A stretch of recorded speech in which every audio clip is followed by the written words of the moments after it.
أنا وان أجرّي في وان أمة الرديم هاسوينا يتشودا يرو مهون دني هاسوينا يروك أم نشوفت إما بانا يتشودا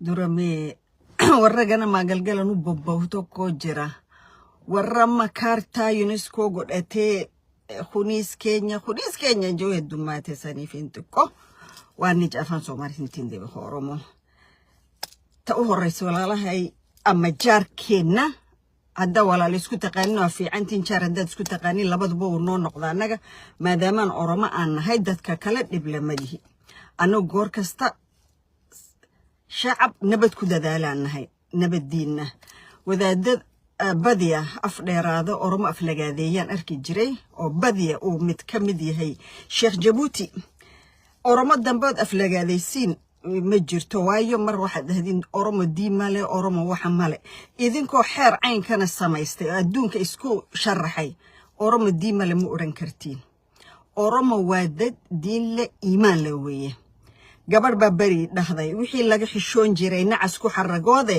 ma xurmeeye mooye halkaas waan ka weyn dad xeer sharci caynkaas buu ku qortay qof oromaa diimalid ma oran karo عبتي نالكاسي تالا وذا دمبو صوماليا كو دونا بهاد أنو سيد بني آذن كحش ما نولاي هاي لكن قف أورما أفلقاذي يوم الدافايو أورما دمبو أفلقاذي سين شرعي جينا آد سميستين حير كينا إياند إنا أورما أفكين آد كفرتين إني قعلنا إياه وايو وحا كجرو أردن وحو أدونك إني لا يابي واي تاسان كو دافايا تسومالي ذا سيدينا كالي نبات طلبات هم سوما وقاعد دو شيكوتي ورا سومالي خنات يدو أورمو رتي بوبهاني سو كتاب سيرا جاني أما بافتاني الدنيا يتنوبي خجان كان نمني كتابة كسي بافتي ديمو أورمون دين هنك أبدو يتشندن دو مالف أورمون أمانتين سي سدينو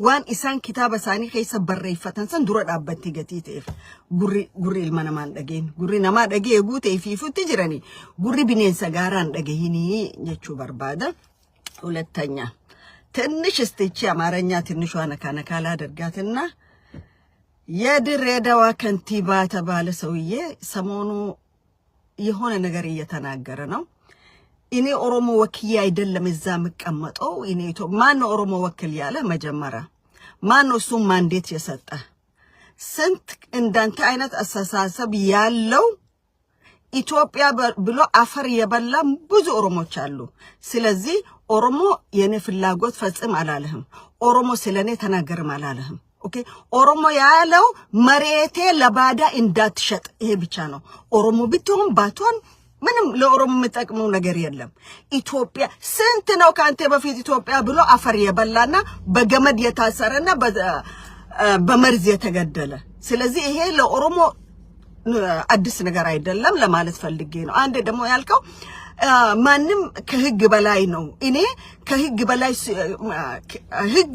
هج كمان يوم بلاينو سلازينو متقالون إندي هج كاوك لمن يا دورية سومالي ينيالي يجدلات لمن لهج جارا قربكم هج اللي نتنقرن فلقهنو لمن أسون يزه وده هج على قربكم سلهج متاوكونا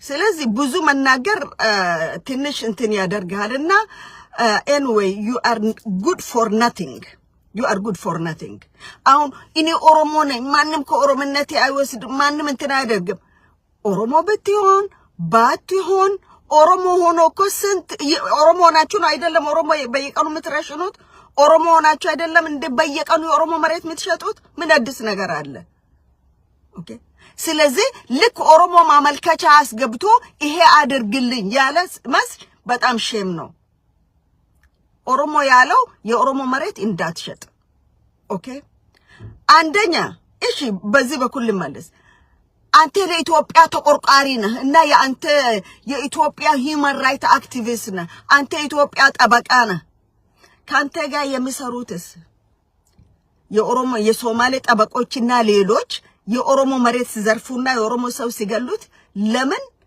يا أورمو هز بيجدلال بلا لمن هالتايك አንተ በቃ ባዶ ቆርቆሮና የምታወራው አታውቅም ንግግር ራሱ አንዱም አንድ ይጽሳል ማለት ነው ስለዚህ የምትናገረው ነገር ስታዲ አድርጋ ጽፋ ውጣና ተናገር ኦኬ እኔ ኢትዮጵያ ለማ አይ እንደዚህ አይነት ጨዋታ ለብዙ አመታት ኦሮሞ ህዝብ አሳልፈዋል ኦኬ ለኦሮሞ እኔ በእንደ ኢትዮጵያ ነው የሚያስበው እንደምናምን ቁንጬ ሙኸቶኮ ሙኸብራንታቱ ገዋ ቁንጬ ተከነሶ ለስቴፉት አማረፍ መጣንሳውት ኢትዮጵያፍ መጣንሳውቱ ተዳራዳስ እንጀቹ በርባዴት ተናፍ ኦሮሞን ለፈትየን ጉርጉሪ ለፈትየረናን ሂድ ለፈትየረናን አጀስን ቢየትየ ኸይሳነ ቡቃፍቴ አለጋ ፍዴ መታረናን ካይን ወረ ኦላ ወረ ጋራ ኸይሳ ያው ከነ ሲንጀ ማለ ስፔሻል ኒድ ኦሮሞን ናጎዲ ሲንጀ እንጅሩ እቹዳ ወኒ ኦሮሞን ስራ ኤገቱ ሲንጅሩ ወኒ ኦሮሞን ስራ ዲማንድ ጎዱ ሲንጅሩ እቹዳ ኦኬ ሲላ አከ ቢያቱ ያደከ ኦሮሞ ያደ ለፈ ኡመታ ጉርጉርቴ ማቲ ኸያለ ባፍቴ ቢየሰን ከይሰት ኦሮሞ ረክቱ እቹዳቲ ወኒ ኸዋህዱ ነመዱ ቢሶኒ ዱበናጃን ተናፎ be a leadership have a character leadership talk like a man okay uste kursi rete se ganne kamte ine oromonete ine men ine Ethiopia inete man what's the definition of Ethiopia mal hi kan Ethiopia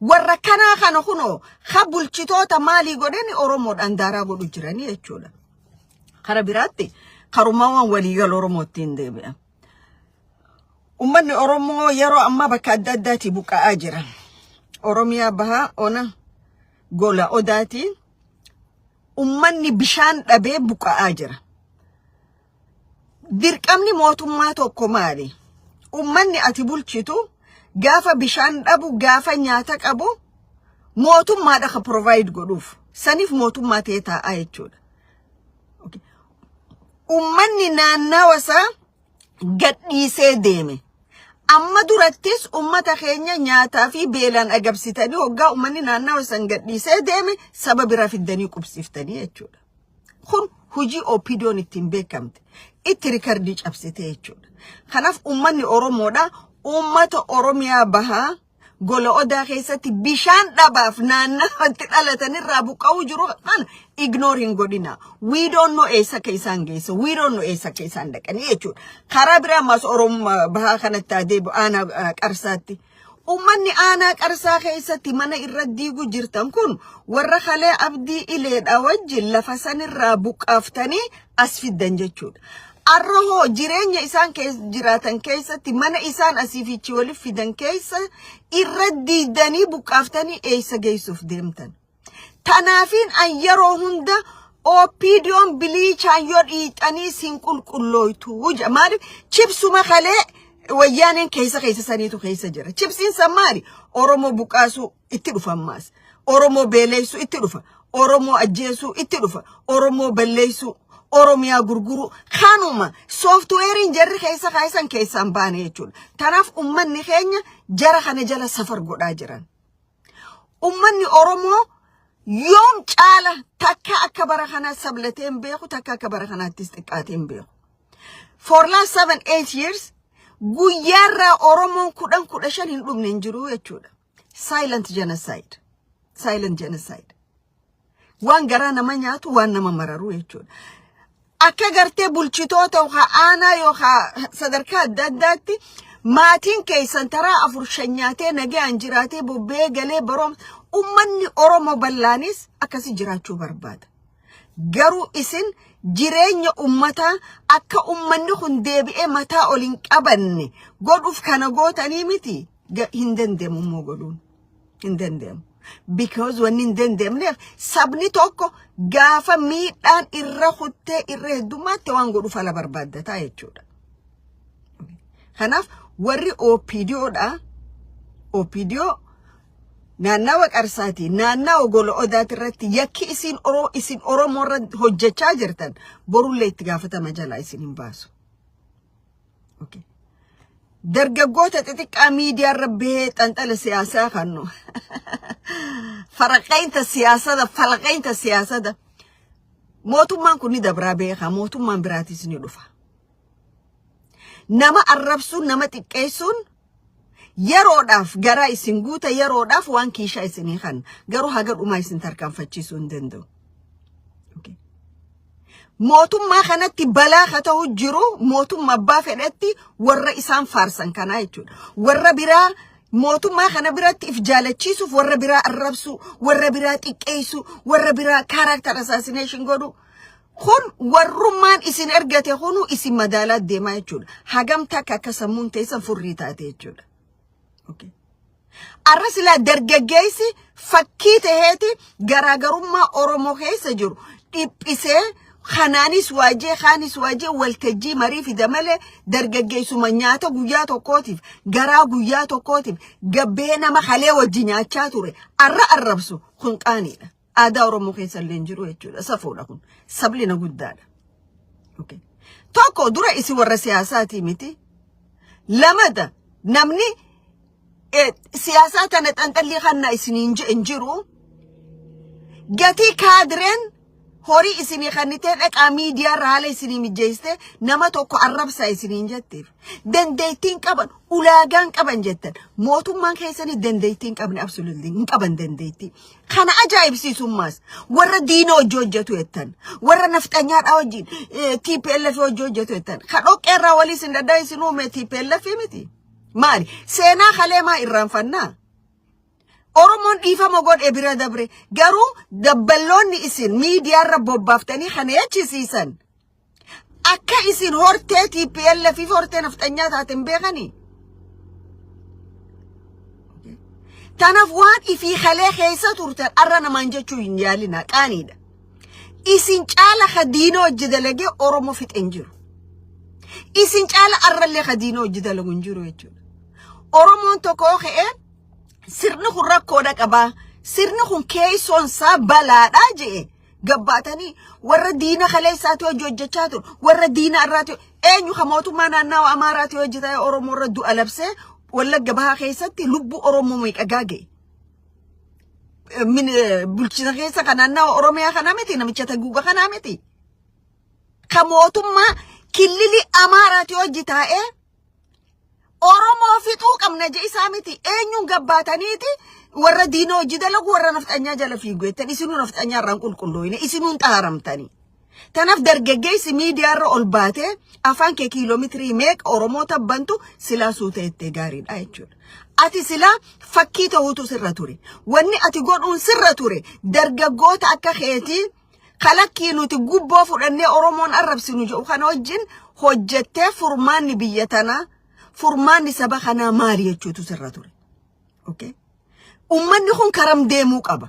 Akka dargaggootti mee mootummaa fi dhaaboota siyaasaa jidduu rakkoonaa jiraatu. Mootummaa fi hidhattoota jidduu rakkoonaa jiraatu.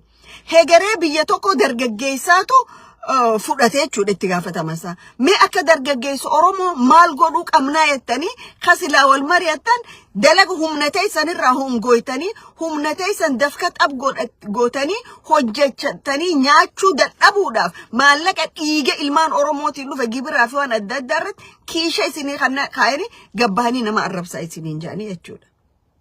Mootummaa kana mootummaa shiftaa kana Taayyee danda'a caala namni faarse hin jiru.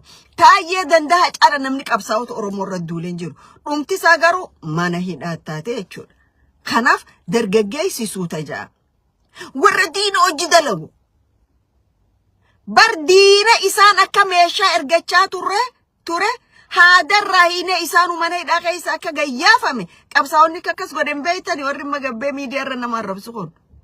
Tanaaf hoggaa tarkaanfattan hanguma qiyaasa keessanii tarkaanfadha. Kophee hoggaa uffatanii saayizuma keessan uffadha. Ta'isiin irra guddoo haa ta'isiin irra xiqqoon uffatanii itti rakkattanii jechuudha. Kanaaf uummata Oromoo irraa xiqqoo silaa suuteettanii. Kana kakara kaanii barka warra kanaa eessa qabanii eessa gadhiisanii hin beekanii namichi Oromiyaan bulchu jiru tokkos.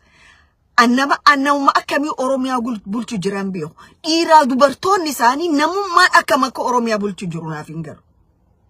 Namichuma kalee jaakeeta wayyaaneetiin deemaa ture. Gabbee warra diina hojii hojjetu. Warra nafxanyaa hojii hojjetu jedha. Shimee nafxanyaan si caalu ni jira. Akkamii qabsaa'otaan nafxanyaa jettaan. habi hawa dogoggora isaanii ni beeyna garuu gabbaate warra nafxanyaa hojii dalagu warra obboleeyyan dhiisee nafxanyaa cinaa dhaabbatu ati miti obboleeyyan kee dhiisee mootummaa naannoo Amaaraati wajjin uummata Oromoorra lola labsi si miti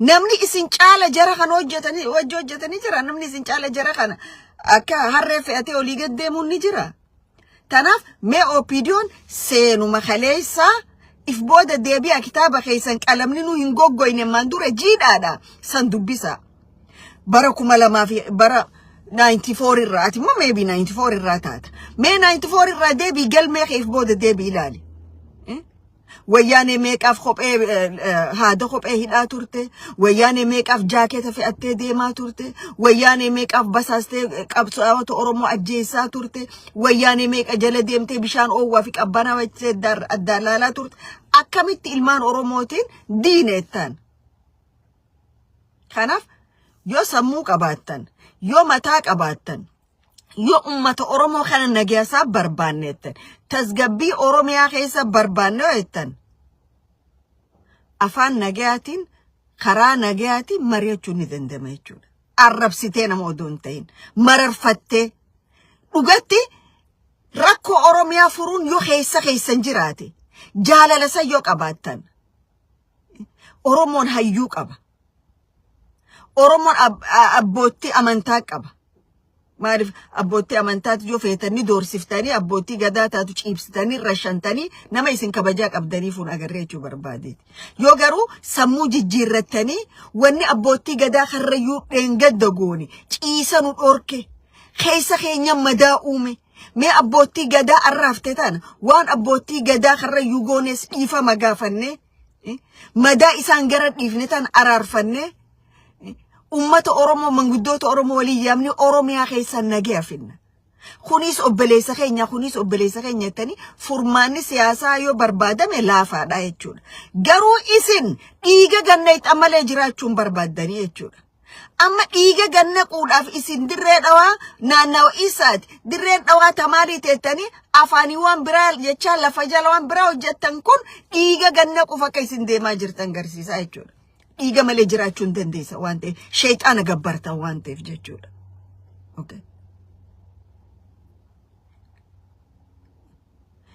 warra afaan nagaatiin waltajjiirra taa'ee haasa'u yaada samoohuu dadhabdanii akka waan sammuu isaa tana keessa beekomni isaatii fi yaanni isaa san dhufee masaraa san keessaa qabee isin darbuutti battee urge guyyaa adii harka hudduu baytanii ajjeeftanii jechuudha bifa namaatiif yaada namaatu sodaattanii jechuudha nama afaan nagaa dubbatu nama hotteensaa qabbanootu nama rakkoo Oromoo jidduu jiru furmaata goona jiru hin feetan isin ka dura balleessitan sanii jechuudha nama morma isin ol qabee kabajaa namoomaa isinii kennee waltajjii Finfinnee bakka sirbe sanirratti akka isin akka nama dhaabbattan isin godhe Haacaaluu Hundeessaatu ni nyaattanii jechuudha isin dalagaan teessan goota Oromoo nyaachuu hayyoota Oromoo nyaachuu lafa Oromoo gurguruu Oromoo sabaa sablammoota wajjin naquudha jechuudha maaliif dandeettii itti waa challenge gootanii nagee uumtanii biyya san bulchitan gatiin qabneef jechuudha maaliif abjuu keessa yeroo hunda manama keessa waa hojjettan realityidha miti jechuudha wanni isin hojjettan tokko beeka lafa Oromoo gurguraa ooluun angorre isinin tursiiftu Oromoo julmaan ajjeesuun angorre isinin tursiiftu ni khufa gaaf tokko soon or later mootummaan kun ni khufa mootummaan ni khufa garuu mootummaa dabruu je'e hawaasni Oromoo garaa wal madeessuun irra jiraatu uummanni Oromoodha gaafa TPLF fi harree turtanis akkanuma miidiyaa kanarratti nama arrabsaa baatanii jechuun nuti gaafas akkanuma dubbachaa turre takka waan sharafna waan itti nidaaniin qabnu jechuudha bara 8 kanaas akkasuma jechuudha kanaaf sammuu nama rabbiin isinii haa kennu qalbii nama rabbiin isinii haa kennu onne dhawata ilma nama rabbiin isinii haa kennu warra tokko jira silent gun kajoo silent gun biyya sirni demokraasii dagaage biyya walqixxummaan jiru biyya ilma namaatiif akka namaa kabajaa qabdu biyya dhiini namaa tokko hatti gannaqame nama gubu biyya lafti namaa hoggaa gurguramtu dhaabbatee dubbatu biyya hoggaa buqaatiin ummata oromoo akkana naannoo cufa facaatu dubbatu jirutti silent daggan hajo'uun abjuuta maalif abjuuta qawwee takkallee maan taane qawween dhoomuun siin oolu maalif waaniin anamma jee kana cufaa tarreeffamee jira je warri silent daggan jettan ajjecha ummata oromootirraa dhaabii ettanii mootummaa keessanitti himtanii Jeneraal Haayiluu Gonfaa mootummaa kee hakkana faarsitu kana mootummaan harka ballatee hootu mootummaa ganama nama galchee galgala nama rashanu ni beeta qaceello beetaati mootummaa galgala nama galchee ganama nama rashanu ganama nama galgala nama galchee ganama nama rashanu ganama nama galchee galgala nama rashanu mootummaan kee mootummaa kana ta'uu ni beetaami mootummaa kanaan guyyaa tokko oromoo irraa ajjechaa dhaabaa etteeni wan silent ganii duratti ilmaan oromoo hakkana mana hidhaatii gagguurtanii ajjeeftan kana mootummaa kanaan dhaabaa etteeni Jeneraal Haayiluu Gonfaa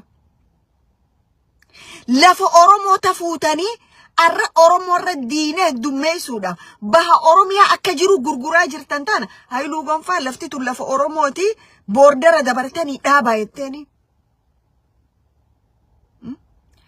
abbootii qabsaa'oota hagana galgala gabbaaftanii waan ilmaan saanii ilmaan qabsoota hanqofaaf ajjeesaa jirtan kana Haayiluu Gonfaa dhaabaa etteeni akka oromoo tokkotti ati manguddicha eengadda ajjeefame abba ayyaantuu baalchaa obbo Baalchaa nama umrii sanii mootummaan ati deeggartu kun gaafa gabbee manguddoo oromoo akkasin rashanu dhiisaa etteeni moo ati baajetu masiikan nama san laaltee silent daggan jetta garaas nyaatu haalli oromoon itti keessa jiru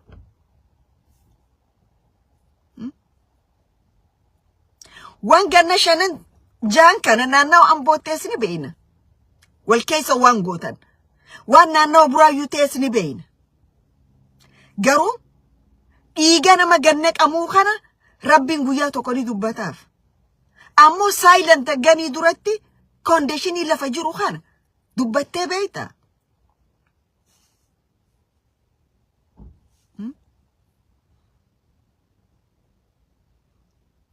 oromoo yeroo koosaa ifi hojjitaa'een furanne alagaa hojjitaa'ee furachuu hin danda'u niin beeka san qaceellotti garuu oromoo tokko diinoonfattanii tokko firoonfattaniitii miti warra silent gan jedhu gandaa fi naannawaan keessaa fi alaa jaarrattanii waan wal fakkaatu facaasaa jechuudhaanii miti an intala oromooti intala gandaa ta'uu hin danda'u gandi oromoo cuftuu hoggaatu qame na guba na belbelchee jechuudha gaafaan siyaasaa oromoo gandaan jaarradhee ijoollee gandaati waan hin taane godhu haadaan yoon iffanniseen irra filadha maaliif sabni kun gandaan adda bahuun naannawaan adda bahuun khasaaraa boru inni fidu gatiin biyyoota hedduurra arkeefi jechuudha arra warri silent gan jedhee social media kana dhiphisaa jiru eenyu katan waliin beeynu maallaqa warra kanaaf ramaddanii kana godha jettaniin buqqaatoota oromoodha warra kalee qabsoo oromootiif lafee duydaa ta'e warra kalee oromummaa tana awwaala keessaa baasuuf julmaan dhume guutuu oromiyaa bahaa keessatti ka buqqaaftanii har'a akka kadhataa ganda dhaabdan kanaaf maa guyyaa tokko hattiin gooneef maa tokkoof qorqorrootti hin jaarre hidda dabballee faaristee bultoota biyya alaatiif biyya keessa $100,000 fi $500,000 biyya fi ala jidduu ramaddan kana maaliif garaa isin hin nyaanne oromoon maa isin hin mararre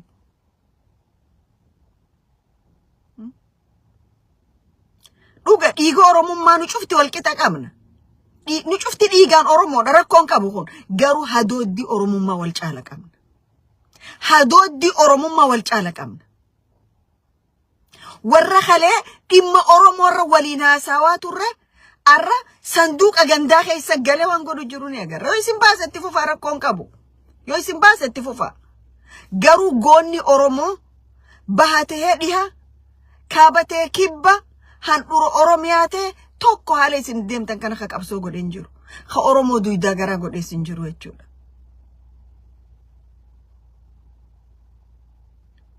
Isin qofaa miti. Warri khaanis warri qawwee silent godha jettaniin kunis amaluma keessan kana qaban jechuudha. Amala qabalee amala Oromoo diiguu keessa alaan akka waan qabsoon tun jara amma silent daggan jettaniin kana akka waan isaan malee Oromoo nama bir addu rabbiin Oromoo bira lakkoo isa keessatti naqini warri laaltanii Oromoo kan tuffachaa Oromoo kan gandaan walgahii teessan irratti arrabsaa undermine godhaa garuu hoggaa horii isaa barbaadan gabbaatanii ilmaan elemoo qilxuu ilmaan jaarraa ilmaan waaqoo guutuu jettan isinis hirkardii teessan harkaa qabnaa jechuudha. Isinis harkaa qabna hirkardii keessan. Isinii fi Haayiluu Gonfaa wanni godhu jiru tokko garaagarummaan qabu. Haayiluunis ijoollee gandaa jaarrate silent daggan ja'a. Isinis warri qabsoo hidhannoo jettan ijoollee gandaa jaarrattanii go ahead with daggan jettan. Isin lachuu Oromoodhaaf kar tokkoon geessitan haala amma jiru kana keessatti. Kar tokko Oromoo geessuu hin dandeessan. Yoo dhiiga Oromoo wal jiddu ganna quntahin. Garuu dhiini Oromoo kun guyyaa inni afaan baasee ragaa isin irra bahuutu dhufaa jechuudha.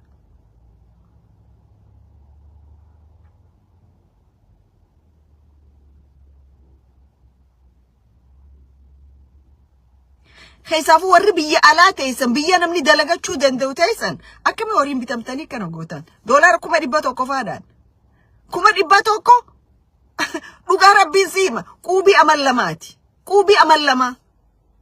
Amal lama quubii deeme 100 fudhadheen beeka. Money is nothing. Maallaqa yoo qabaatte itti dhimma baate yoo qabaanne dhimma hin qabduuf. Warri maallaqa akka waaqaan laaltanii maallaqa kana yoon harkadhe Oromoon dhumuu qabdi jettan. Sablina olii keesseentanii jechuudha. Sablina gadii keesseentan. Bara horiidhaa je'ee ilma Oromoo gurguratu. Kun kara cufa laalchisa. Haala amma jirutti warra mootummaa cundura kanaas laalchisa. Warra nu malee bilisummaan karaa nu malee dhuftu je'us laalchisa jechuudha. Isin cufti naggaadeedha. Isin cufti maallaqa dhiiga Oromootiin daldalachaa jirtan. Isin cufti private company jaarrattaniiti dhiiga ilmaan Oromootiin naggadaa jirtan. Ka challenge isin godhe asiis dhawa achiis dhawa. Oromoon kara tokko nagee harkachaa hin jiru. Asis adeemsi kun sirraa'uu qaba hoggaa jame mataa keessa dhawaa jecha. Asis mootummaa wanni ati Oromoo godhu jiru sirrii miti hoggaa jaan mootummaanis mataa keessa dhawaa. Eessa geessan akkanatti? Wala tinfa'u wala tishfa'u. Mataa keessaniifu faayidaan qabdan. Dura qabsoo Oromoo keessatti namni ilmaan isaa guddisuu hin danda'in qabsoo gaggeessuu hin danda'u.